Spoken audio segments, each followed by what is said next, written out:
All right, moving on. Sam says, can you show an example of the different nurtures used for directory members? For example, do you have separate nurture sequence for people who need websites, SEO reviews, etc.? Yeah, I can show you. It's fine. All Mastermind members have access to this. Well, I just updated the snapshot, directory CRM snapshot specifically with this. So give me a second and I'll show you. I did that in sales. Yeah. So here's my 3 front-end offer sequences. So these are the 3 front-end services that we offer as part of the DHA program, which are the LLG websites, Google Business Basic SEO, and review management, which includes list reactivation or database reactivation and that kind of stuff. So let me just show you. Here is the offer sequence. Okay. So I do 5 emails per sequence. They go out every other day. And the contact is plugged in here. Let me pause the screen. I'll demonstrate this because we don't have a lot of questions today. So I think it would be better just to demonstrate this. Give me 1 minute. I'll get into the Tree Care HQ and I'll show you what I'm talking about. I'll show you the workflows and all that too. I'll be damned. Huh. That's, I gotta, all right. Stop, motherfucker. My phone's ringing. It's an old friend from high school that's just calling me now. That's crazy. I haven't talked to this guy in 20 years. No shit. Anyway, so what I'm going to do, guys, is go into automations. Well, first, let me go into marketing and snippets. I'll show you here. I think it'll be easier to show you. So we'll go to folders. We've got the 3 front-end offers: LOG website offer, GB SEO offer, and reviews offer. Okay, so what happens is, and you'll see these are the emails. This is in text format, and here it is in HighLevel in. Oh, guys, sorry, you guys aren't seeing my screen. I apologize. Let me back up. We're going to go to snippets. So marketing snippets, and this is where I added folders. So we have one for LOG website offer, GB SEO offer, and a reviews offer. Okay, you'll see there's 5 emails in each one of those series or sequences. All right, so we're going to go in the LOG website offer. We'll start here. Okay, so we got 5 emails, and what I do is I build them as email templates. So if I come in here and I click edit snippet, you'll see we have the email here, which has been tokenized to a degree to give it some uniqueness and all that kind of stuff. And there's trigger links in here. So I've got trigger links in here, like an unsubscribe link. I have a separate trigger link for each sequence so that when they click unsubscribe, it only unsubscribes them from that particular sequence. It doesn't set them to do not contact or do not call or whatever. Do not disturb, D&D, whatever that shit is. It doesn't do all that. There's a universal kind of you can have an unsubscribe link that does that. It automatically D&Ds that contact so that we don't send them anything else. But these are contacts. I'm getting to a point here, but that is they're only plugged into this sequence after they've had a call with me, or they just didn't show up for the call. And then that's what we do is plug them into one of these sequence. But just so you know, we have the 5 emails per sequence and they go out. I'll show you the automation next. So we're going to go into DHA services and sales, and we'll look at, again, we can go to like the LLG website offer right here. So if we go into that workflow, because that's what we were just looking at, you'll see that we have, all I do is the trigger is we just have a tag. So LLG site offer, there's one for GB SEO offer and one for reviews offer. Okay. And so that's the trigger. So I'll show you in just a moment. We're going to go into the pipeline and I will show you that whenever I get off of a listing delivery call, which is the start of the sales conversation, and I'll talk through that sequence in just a minute, like how we get to there and then what happens afterwards. But once I get off the call with the listing delivery call, which is the start of the sales conversation, that is the first sale.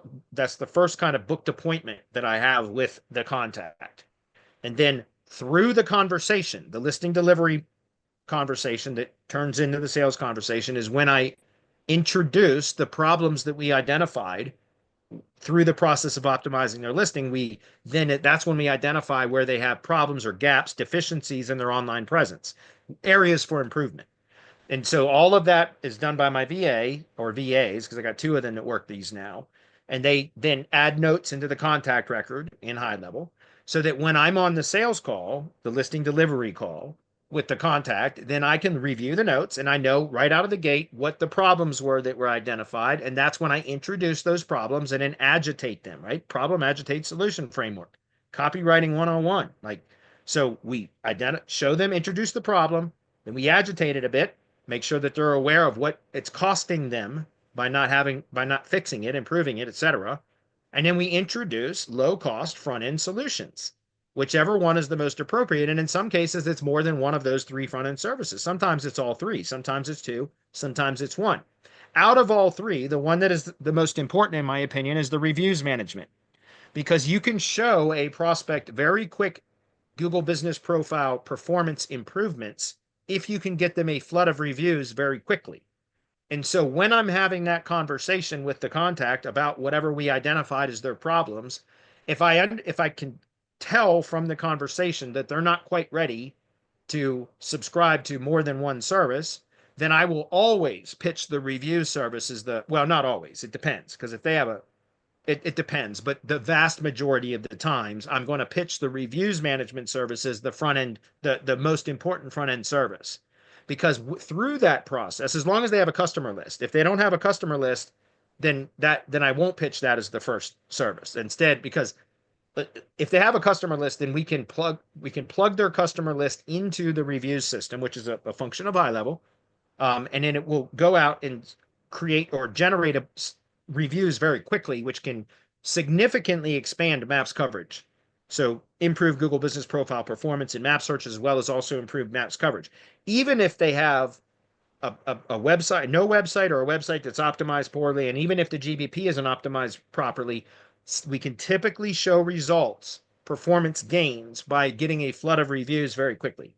Okay, which we can do if they have a past customer list. If they don't have a past customer list, then it doesn't make sense to sell them reviews because they're not generating leads, right? Which means we're not going to be able to, we can't get a flood of reviews quickly. And if they don't have much of a digital presence, then they're likely not getting many leads to begin with, which means even if we set the review system up, they're not going to be getting reviews very often because they don't have very many clients because they're not generating enough leads. So then LLG sites or Google Business SEO or both would become the bigger priority, so that we can start to generate leads for them, and at which point then the reviews come in, if that makes sense. So I'm just pointing this out so that you guys understand. This was a great question because I know people are curious about my process, and so that's why I'm explaining this. But so the trigger for the LLG website offer, and again, each workflow is the same. It's 1 day later is when the first email goes out. That's because, remember, I tag the contact as soon as we get off that first call, that first booked appointment. Listing delivery call, which is the start of the sales conversation, is when I introduce the problems, agitate, and present them with low-cost front-end solutions that will help to start to resolve those issues. And I say that to them right out of the gate, like, this will help to start to resolve this. I'm not telling them with these these front end services that we're going to fix your online presence and you're going to get all the leads. That's not what I'm saying, because that would be untrue. It's the starting point to start to improve their presence, but it's low cost. There's a reason for that, guys. For 2 years with the directory hybrid model, I was pitching Google Business retainer-based services, but full on. My starting price was $850 a month. That was my pitch. So I would get the contractors onto a call and I would pitch them they don't know me from Adam. It doesn't matter how many results I could show them from previous clients, etc. They don't know me. And I'm pitching them on $850 a month and telling them that I will get them in the top 3 of the map search results for their primary search query within 4 months. That was my guarantee. I'll do it within 4 months, or I will continue working on it for free until it does. And so that's a commitment of $850 a month for 4 months, right? Now, I don't make them sign contracts, and I'm always clear about that right up front. But that's a lot to, like, that's a big bite, right? You have to have a lot of faith and trust to be able to commit to that when you don't know the person. And so that's why I have these front end service offerings now, because we identify prospects or contacts, companies, etc., that have problems, that don't have good digital presences. We reach out to them, we show them, we give them something of value first, which is a directory listing. We go through multiple points of contact with them to develop rapport, right? To develop some level of trust and good communication before we ever ask them to get on a call with us. Then we get on the call to deliver something of value for free to them, at which point we then again we continue to build rapport through the conversation. And I tell them I'm very clear and honest right at the beginning of the call. Hey, we're going to accomplish two things on this call. Number one, we're going to review your directory listing and make sure you're satisfied with it. Make any changes that you want. There's no cost to this. Number two, I'm going to show you some problems that we identified through the process of optimizing your directory listing that are preventing you from getting jobs within the areas that you claim you want to get jobs from. And I'm going to introduce some low cost solutions that will help to start to resolve those issues. Does it make sense for us to continue this conversation? And I nod my head and I ask that question. And not one time have I had a tree contractor yet say, no, I'm not interested, and hang up.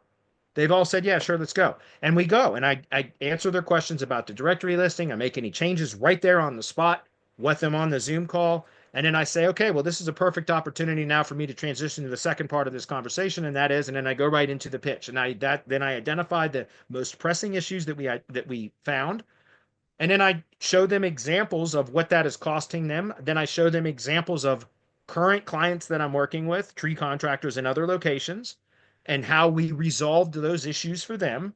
And then I tell them the price of the front end services. And I say, these are the three different services we have in the front end, $99 a piece or $297 combined.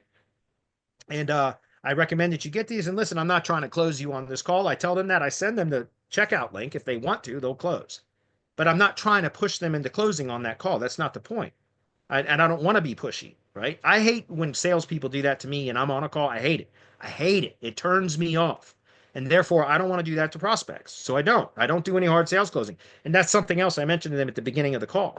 Tell them like right out, like I'm going to introduce some problems that we identified. I'm going to show you some low cost solutions that we have that are going to help you to start to resolve this. Just so you know, I'm not going to hard sell you on any of this. If it makes sense for us to work together, great. If not, hey, the door's always open for you to come back whenever you're ready. And just so you know, I'm going to send you some emails after our call today that's going to help to give you some additional information about what we talk about today. Is that fair? And I'll nod my head. Is that fair? Yeah, of course. Yeah, this sounds good. Let's go. Right. And so, again, guys, sales 101. You ask questions, you leave the door open, you nod your head when you're talking to them, ask questions where they say yes, all over and over and over again. Again, all this comes through practice, guys. How do you get better at all this? Book more sales calls, right? You'll get better at all this through practice and repetition. And so the whole point is, as soon as I get off that call, most 90% of them aren't going to close on the call. But then I immediately go in and tag them with whatever tag it was or tags that I found that we discussed on the call that were the most pressing. So a day later, they're going to get an email, right? So and when you use email snippets, then all you do is select the snippet from your list of snippets and it automatically inserts it, right? So it makes it easier to build the workflows, in my opinion, if you create the emails and SMSs as snippets.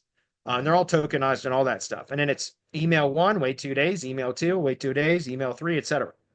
And so the sequence then, again, I'm not going to share this, guys. You can, the mastermind, I'll give it to you, but I'm not going to share it on Hump Day Hangouts. But I did talk about in our mastermind specifically the prompts that I use to create these emails. Well, I asked Grok to create the prompts for me. I told Grok what I needed to do, and Grok created the prompts. And then you prompt chain. So I prompt chained those together, and I ended up with these sequences here.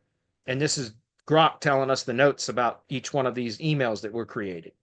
And this is great, guys, because I fed Grok with, look, I'll just demonstrate this, guys. I don't know why I just didn't do this to begin with. It's a great topic, by the way. I love talking about this stuff, man, because I've learned over the years through a lot of trial and error how to pitch services to local business, at least to tree contractors for sure, right? So let me go over here and I'll show you an example real quick. I think it was that one. No. Sorry, give me 1 second, guys. I'm looking for it right here. That's it right there.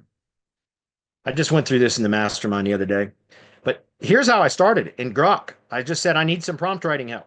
And then I told, Grok says whatever. And then I says, I prompt for a persuasive email sequence with 5 emails. I did this just 2 weeks ago, guys. No shit. That's why it's all fresh on my mind. I just built all that stuff out. But it's, and it says prompt for a persuasive email sequence. And so it gave me the strategy overview. And by the way, I kept all that data. So the LLG offer sequence prompts is here. So here's the prompt for each email, just to be clear. And I had Grok create all this, guys. That's one thing I learned in just the last few weeks. I can't believe I didn't know that sooner. Honest to God, just like 3 weeks ago, I learned that you can go with an idea to a large language model and tell it, I have an idea. I need help writing the prompts. And then you just tell it the idea and they will help write the prompts. I had no idea you could do that till like 3 weeks ago. I don't know how I didn't know that, maybe because I was dragging my feet on AI stuff. And anyway, long story short, as soon as I heard that, I was like, oh, that's gold. Like, why didn't I think of that? So anyway, that's what I did. I came in and just said, I need help with this. So it gave me some information about that. And I said, hey, these are great. So here's some context, right? This email sequence will be sent to a contact, a local tree service company owner that attended a discovery call where I addressed some issues that I found that are preventing them from getting as many job leads from Google search as they should be or could be, excuse me. My company, TreeCare HQ, provides 3 low-cost front-end services that can start to improve the client's presence in local search. And then I list the 3 service offerings. I need a persuasive email sequence for each of these 3 service offers. Let's start with a sequence for TreeCare HQ lead generation websites. That's LLG sites. It says, got it. Okay. And then it says, here's the hook.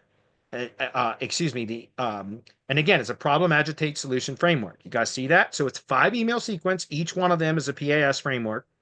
Okay. And then I said, these are great. Thanks. Please proceed with the prompts for the next service, Google Business SEO.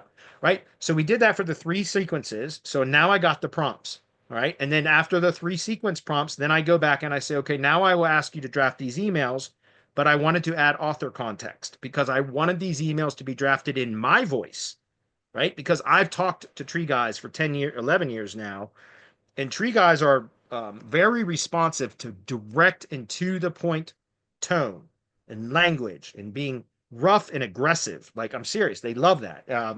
They respond well to that. And so do most contractors for that matter. But say, below are some resources that you can use to develop the author voice for writing these emails with Bradley Benner's tone. That's me.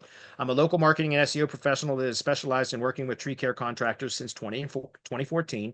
I've also been teaching local marketing since 2014 through another one of my companies, Semantic Mastery. Tree Care HQ is my local marketing and growth consulting company for tree service companies. So I put a professional biography document in there, and then a video of that was a video of a podcast interview that I did with somebody, and then I did a podcast MP3 link or whatever, a podcast link that was for another podcast interview I had with somebody else, and then a video I did with something else. It was a video extracted from Hump Day Hangouts, one of our clips that we take from Hump Day Hangouts, where I was talking about topic and category optimization, making a sites more efficient by reducing crawl resistance and all that kind of stuff. Anyway, long story short, then I put a message here about author voice. You are Bradley Benner, a digital marketing professional that specializes, blah, blah, blah. Basically just telling them to, like, okay, now you're going to assume my role after scanning all that documents. So now audio, video, and getting some background history about who I am and what I do, etc., professional biography, etc. Now you're assuming me, you're becoming me as the writer, the author, and then I want you to draft the following using the email prompt and context and the voice details provided above. So then I just pasted the prompt in that I had generated in the previous step. You understand? So I had them generate all the prompts first. Then I went for each of the email or the services that I needed the sequences for. Then I went in and said, okay, here's author context and author voice and some resources to train the model on me and how I want to communicate the offer. And they came back with the results, which I thought were phenomenal. I said this in the mastermind when I shared this information. I couldn't have done this better. Like, when I write, just to be clear, when I write way more formally than I speak. Like, in other words, and I can't help it. I cannot write this way on my own. Like, I have a difficult time not writing formally. I don't know why, but whenever I write, it's much more formal. But when I talk, I'm not very formal when I talk, especially when I'm talking to tree contractors, right? I try to speak their language, so to speak. And it's very difficult for me to translate that into written text and the way that I talk with tree guys. But man, damn if Grok didn't do it. Like, it was amazing. And I was so happy. I barely made any edits to these emails whatsoever as I was adding them to to HighLevel because it was done so well. Let me just give you a very quick example. I'll just read this one, which is, hey, owner, do you know your tree service could be missing out on dozens of Google leads every month?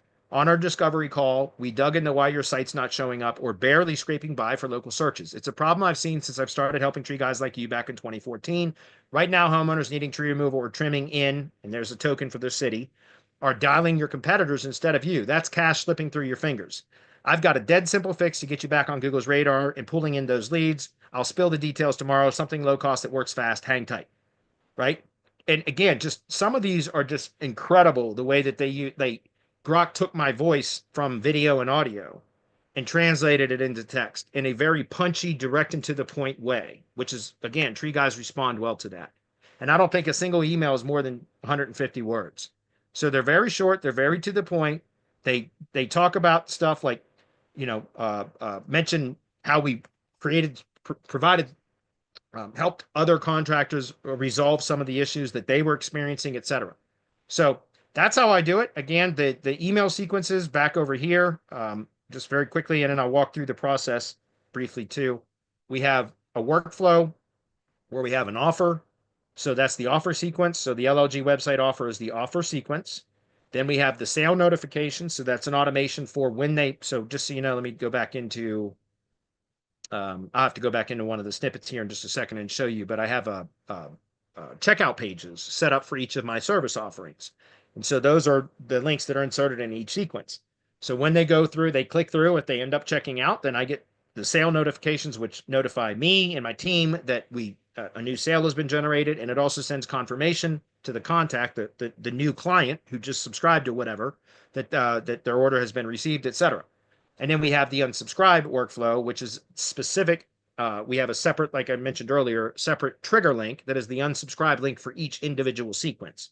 So just very quickly, if we go back to our marketing trigger links, you'll see what I'm talking about, like the LLG site offer unsub, the GB SEO offer unsub, the reviews offer unsub. You also have a no-show follow-up sequence for those that book their listing delivery call, which is the start of the sales conversation, but then they no-show for the appointment, which happens a lot. That happens a lot. Okay, we get a lot of no-shows, and so I have a no-show follow-up sequence as well, very similar, where it's a 5 email sequence, and it has its own. It basically is just prompting them to go reschedule for another call. People only get 2 chances with me. If they no show the second time, that's it. They're marked as DND. I'll never contact them again. They've lost their opportunity. That makes sense. I hate no shows. I will give everybody benefit of the doubt for one. If it happens twice, that's it. You don't get a third chance, in my opinion. I hate no shows. That is a pet peeve of mine because that means you don't respect somebody's time, right? At all. Because I schedule a time that blocks time off on my calendar, nobody else can schedule. And then somebody no shows, and tree guys do that a lot, to be clear. Okay. And it's probably a lot of times because they think they're being pitched to. Now, since I've started the process of where we are getting them on the listing delivery call, our show up rates are a lot higher. But it's still a high percentage of no shows. And that also is understandable to me because I also understand a lot of the times these guys book these tree calls during the middle of the workday and they get stuck on a job and everything else. That's why, again, I understand and I accept it when they'll miss one. But typically, like I said, I'll prompt them to reschedule, and then I'll make sure that they're aware that if they miss a second one, they're not going to get a third chance. Okay. But then very quickly, like I said, let me go back over here and I'll show you one more thing, which is the opportunities. And so we're going to go into the, so in here, the way that I have this set up right now is I've got when the lead comes in. So when the contact replies to my directory outreach process, so cold email, when they reply to that sequence to confirm their contact information is correct or to correct inaccurate information, which is what the sequence is about. It's, hey, we're reaching out to you to confirm your company's contact information for your free directory listing on the treecarehq.com tree service directory. All we need to know is if this information is accurate. This is who you are. This is what you do. This is where you do it. It's your phone number, website, etc. And they either going to reply back and say, and by the way, we purposefully omit the website URL in that sequence. There's a label for it. It says name, address, location or service area, phone number, and then website. And the website's left blank. That is intentional. We want them to reply. And we get a lot of replies saying, oh, that information is correct, but my website's missing. Here's my website URL. Boom. Now we know we got direct communication with most of the time the business owner, but at least somebody at the company. And in tree service industry, it's almost always the owner or the owner's wife most of the time. Okay. But anyways, once they reply to the message, then it automatically adds, it's through a webhook, but it creates the contact and then adds the contact opportunity card in here, contact replied. Then my lead processors, my VAs, they come in when they go to pick it up, they'll move it into this column. And that's when they're optimizing the listing. During that process is when they identify the issues that I'm going to address on that first call, the listing delivery call. So they make mentions of that as notes in the notes section of the contact record. And then they're going to, when they're done, they're going to add the tag that adds this contact into the automation that starts sending them emails, SMSs, and we have an AI voice agent now that also does outbound calls to try to get them to book the listing delivery call. So this is, hey, your listing is ready for review. We'd like to schedule an appointment to review it to make sure it's accurate. You're happy with it before it goes live. It's already been published, but that's what we say in the message. And then they say, pick a time on, you can select a time or schedule a call on my calendar here. We'll see you on the call. Then one of two things happens at that point. They're either going to reply back and ask a question such as, why do I need to book a call? Can't you just send it to me?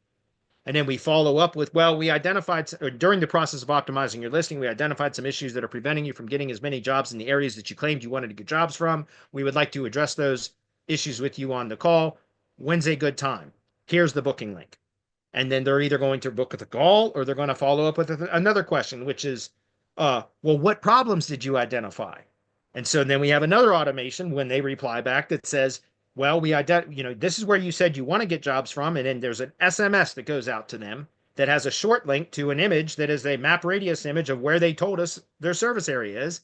And then immediately, or within about 15 seconds, there's another SMS that goes out that sends a text message with the link to the local search grid report that shows that entire service area that they claim was their service area. And almost always it's one little tiny speck of green in the middle of a sea of red. And it says, but this is where you're actually getting jobs from, only the areas in green. We would like to address this with you on the call and show you how you can start to resolve that. Please pick a time on my calendar here. So in any case, we end up getting the book call with no direct communication from me unless the lead has a question that the AI and the automations that trip up the automations and or the AI, in which case then I manually have to jump into the conversation, which my VAs will identify that and put that into the contact replied has questions, because that means the AI or the automations could not answer those questions, and it's something that I have to do manually. But the vast majority of the contacts will get to the booked call appointment before that ever happens. So again, the VAs, when they finish optimizing a listing is when they will mark, all they do is add a tag, listing ready, like listing is ready, but it's listing ready. And that adds them to the sequence that then, and the automations that then books the call, the listing delivery call, which is the start of the sales conversation. During the sales conversation, I bring up the contact record, review the notes. I have let me just demonstrate this. If we click into, let's see if we have Cassidy is in here. Maybe not. That's all right. I'll just pick one of these. I'm just going to pick into this one. If we click into here, guys, I have the short links right here in the contact record. Let me show you right here. So we have their directory listing right here. Then we have their service territory radius map short link. So this is the image that now in this case, this contact obviously didn't reply with the map radius. Most of them do though, but then we create the map radius image. Let me show you what that looks like really quickly.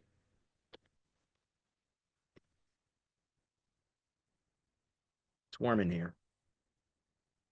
So this is let's see if we can find this guy.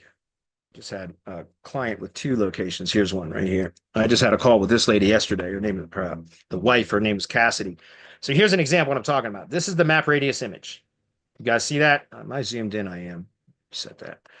That's the map radius image. So there's a short link that goes right here for that image, right? And then there's another short link that goes here for the GeoGrid, the local search grid report. Let me give you a better example, guys. I know I'm all over the place here, but I think this is important for you guys to understand why this is so effective. And if you guys, again, if I do that, it's supposed to be in contacts. That's fine. We can go here. I'm hoping that this will encourage some of you guys to join the mastermind and come get the SOP so that you can build this into your agencies. I'm telling you guys, this works. It works so well. It's unbelievable. Okay. But here we go. All right. So we're going to scroll down here and take a look. So this one, I just had a call with her yesterday about this location, and that's when she told me she had another location. So I said, that's fine. We'll build you a listing for that one too. So we built her a second listing for the other location. So this one's in Sheridan, California. We're targeting California right now, by the way.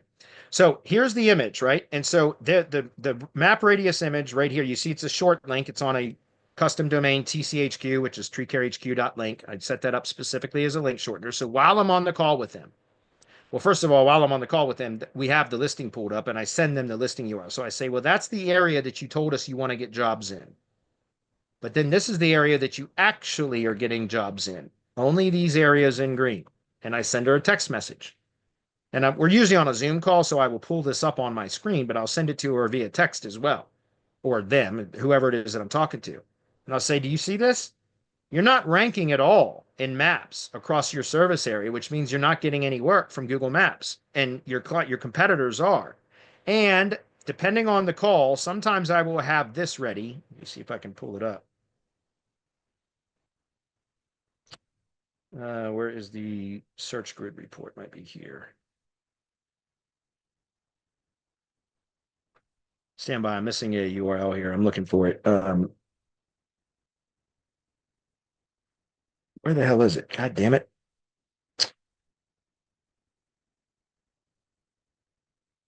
Why am I missing the local search grid report? URL, listing URL. Right, it's supposed to be right there. That's why. Stand by, guys. I'm gonna pause the screen and grab the link.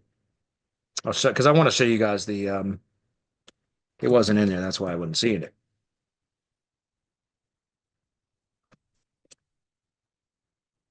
Here we go.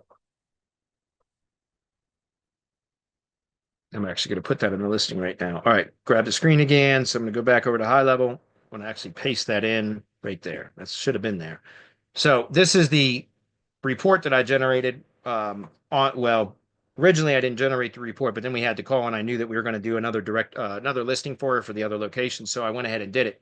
So I ran this, and so again, I'll usually do this after the call because I don't know if they're going to show up to the call or not. So I don't want to go generate a Bright Local Search Grid report. No, that's why I just have my VAs create this static image. Okay, I have them create that. They use LeadSnap. My team uses LeadSnap to create this image, but I use Bright Local for reporting. And so usually after the call, because like I said, I don't try to close them on the call. So usually after the call, what I will do is then, because if they showed up to the call and they gave me 15 to 30 minutes of their time so we could have a discussion, then I know that I'm making headway, I'm making progress, right? I'm developing rapport, goodwill, etc. And so then I will go in after the call and generate a Bright Local report for them with organic rank tracking, local search grid tracking, and citation tracking, and in some cases, reputation monitoring. Okay. And then that way, when I do the follow-up with them, I can show them specifically where they're not ranking and how poorly they're ranking. They're crushing it for any Sheridan modifier, but any of the other keywords you can see they're not performing well at all. Does that make sense? And so that's why, again, all of this is done on the conversation or following the conversation. And so getting back to here so that I can wrap this up and we can move on. Fortunately, we didn't have a lot of questions today. We're going to go back to directory. Yeah, that's it. Just because that's why screwed me up. I didn't see everything was there. So once I get off, again, the VAs tag the contact with listing ready. Then I will go in when they have the scheduled call. I will go in and find their contact record. I'm just going to click into that contact record by just clicking onto their name, and it opens up that record. Then I have all of the assets available right there. And by the way, I can do all of that from right inside HighLevel, right? I just send them the short code and all that with the links to the images and all that kind of stuff, the Bright Local report, if it's available. All of that stuff I can do right in HighLevel as I'm talking to them. If that makes sense. And then as soon as we get off the call, if I want to send them the checkout link, which I'll show you in just a moment, I'll send them the checkout link on the call. Sometimes it's not appropriate and I don't even send it to them on the call.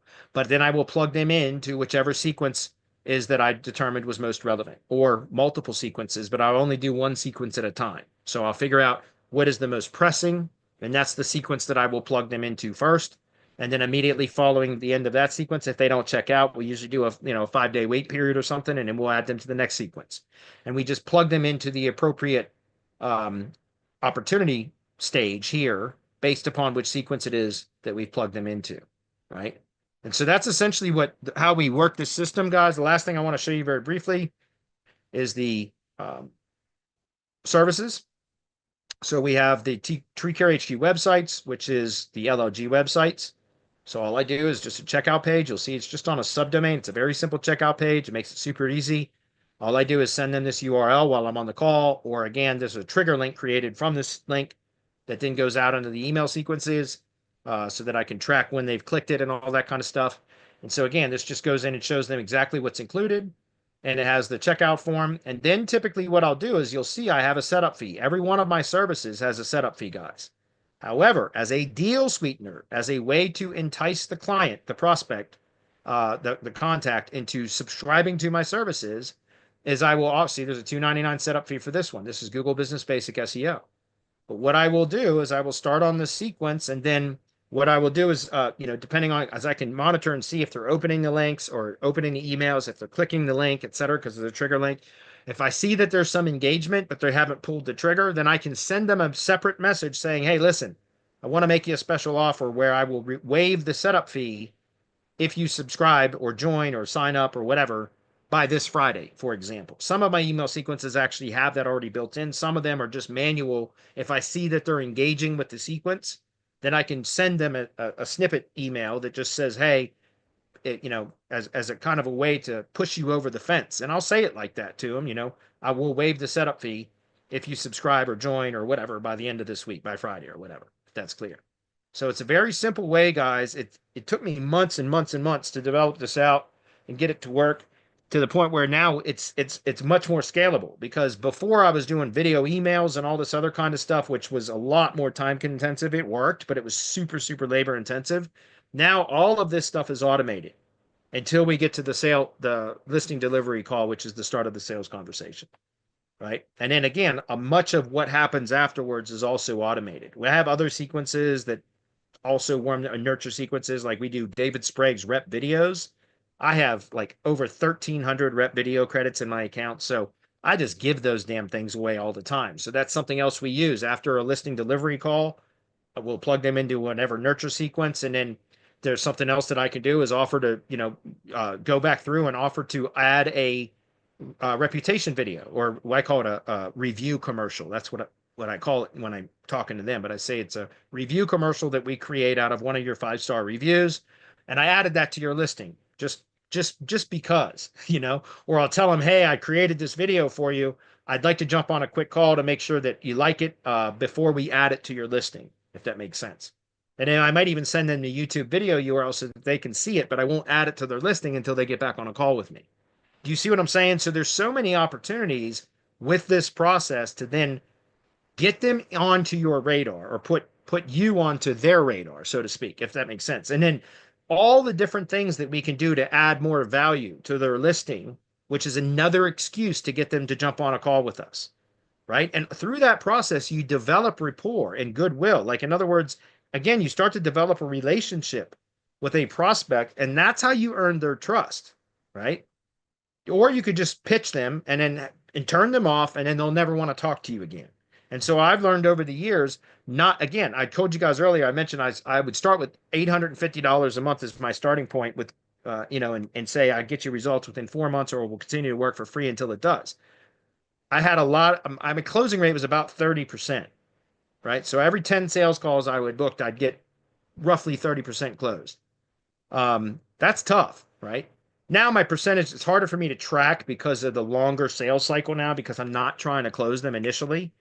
So I don't have my kind of closing percentages determined yet, but I know that sometimes I'll close a contact now 4 months after our first call, if that makes sense, because it's been in progress, and they've just been waiting until time and circumstances were right for them to then, pull the trigger, so to speak. So it's a very effective way, guys. And again, the whole point here is, because we do so much volume now, because everything's automated, we can increase our prospecting volume and all of that, that we get all these people in the pipeline that are in various stages, sure. But since I don't care about closing them immediately, I'm okay with that, because what happens is you get enough active members in your pipeline that things are just going to start to pop randomly, right? And sooner than later, you're going to start to have consistent new sales from sometimes contacts that you started warming up 3 or 4 months ago, sometimes 6 months ago. And so that's the point. If you keep this process always running, you're always bringing new leads into your pipeline, into your nurture sequences, and the whole 9 yards. And within a matter of a few short months, you're going to start having just closed sales that are coming in from leads that you started warming up 3, 4 months previously. And that's how you start to build a massive agency, guys, is that way, because it's all automated, right? You dial your sales process in so well that it's almost effortless. Really, again, I have no problem talking to tree guys or tree people now on the calls because, again, it's such a natural conversation now because I so many times. And it's non-confrontational. I'm not trying to hard pitch them on anything. Does that make sense? It's always like, hey, when you're ready, we're here. We're not going anywhere. Tree Care HQ's been around since 2020. We're not going anywhere. When you're ready, we're here. Okay. So anyway, hopefully that makes sense. I know that was a very long-winded answer, but I thought it was a great opportunity to demonstrate our process and why it's so damn effective. So again, I'll shamelessly plug some Mastermind right now for it, but all of that is available in the Mastermind currently for anybody. All the SOPs, the snapshots for HighLevel, everything is available as a Mastermind member right now. If you want the full DHA program, you got to wait till the next time it opens, which is where you get additional coaching from me, daily office hours, and all that kind of stuff. But I try to stress this enough to everybody. If you come join the Mastermind, we have a monthly option and a quarterly option. You can get access to all of this right out of the gate. So I don't understand why so many people have, or we haven't gotten more people to join specifically about this, because I hear all the time from new members that join the Mastermind as we have an onboarding call. One of the biggest issues they have is landing clients, um, selling their services. Okay, well, what do you do? How are you booking sales? How are you generating leads? How are you booking sales calls? How many calls do you book per week? Most of the time, not even one per week. They might say, oh, I get maybe 1 or 2 leads per month. Of course, it's hard. I understand why you're a struggling agency if you only have 1 or 2 booked calls per month. It's very difficult to generate revenue when you're not pitching and pitching. The good news is doing something like this gives you the opportunity to pitch so much that it becomes effortless. You dial it in to the point where it becomes so much easier to make the sale because you know what they're going to ask. You know what their objections are. So again, how do you get better at anything? Do more of it. So book more sales calls. This is an outstanding system to do that, guys. Mostly automated now. Okay. It's taken years, actually. I said months earlier, but it's actually taken me multiple years to get it to the point that it is now. And I've had some help from Cecilia, one of my members, Mastermind members, as well as for about a year and a half, help from a former partner, now Harry. Harry was helped me to develop a lot of this stuff too. So I didn't do alone, but you don't have to either. You can get help from us at Semantic Mastery. All right.